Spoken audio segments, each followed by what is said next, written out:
আরজি কর আমরা ভেবেছিলাম হয়তো 14 তারিখ শুধু কলকাতাতেই অ্যাটাক হয়েছে, তা নয়।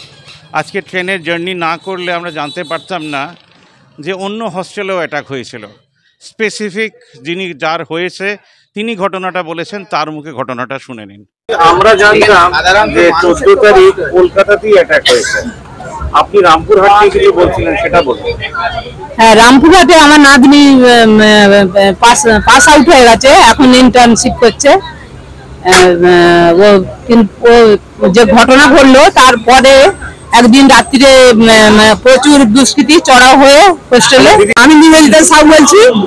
আমার নাতনি রামপুরহাট মেডিকেল কলেজে পড়াশোনা করে, হ্যাঁ তার ইন্টার্নশিপ করছে, ফাইনাল ইয়ার হয়ে গেছে। ওই ঘটনার পরের দিন কিছু দুষ্কৃতী মেয়ে গার্লস হোস্টেলে চড়াও হয়ে ভাঙচুর এইসব করে, সব লাইট অফ করে দিয়ে ওরা অন্ধকারে সব ঘরের মধ্যে বুকসেল আলমারি দরজাগুলো তো ছিটকিনি দেওয়া খুব গল্পা, ওইভাবে সারা রাত কেটেছে। আর বাইরের ছেলেদের হোস্টেল থেকে ছেলেরা সব সারা রাত জেগে তারা পাড়া দিয়েছে।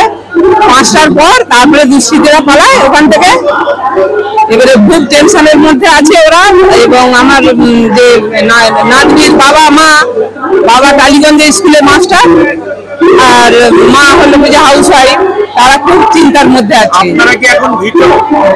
না, ভীত নয়। না, তার মানে আপনারা দুর্গার হাতে তলোয়ার তুলে দিয়েছেন। হ্যাঁ, আমরা লড়াই করতে চাই। আচ্ছা, পৃথিবী জুড়ে তো মুভমেন্ট হচ্ছে, হ্যাঁ, মানে আপনার নাতনির সঙ্গে পুরো পৃথিবী আছে, এটা ভাবতে কিরকম লাগছে? হ্যাঁ, ভাবতে খুব ভালো লাগছে যে সমস্ত মহিলা পুরুষ সব গোটা দুনিয়া এখন লড়াইয়ে নেমেছে। আজকে রাজনৈতিক রং দেখতে পাচ্ছেন নাকি মানুষই দাঁড়ালো? মানুষই দাঁড়ালো, মানুষের, এখানে রাজনীতির কোনো ব্যাপার নেই। ধন্যবাদ দিদি, ধন্যবাদ। হ্যাঁ।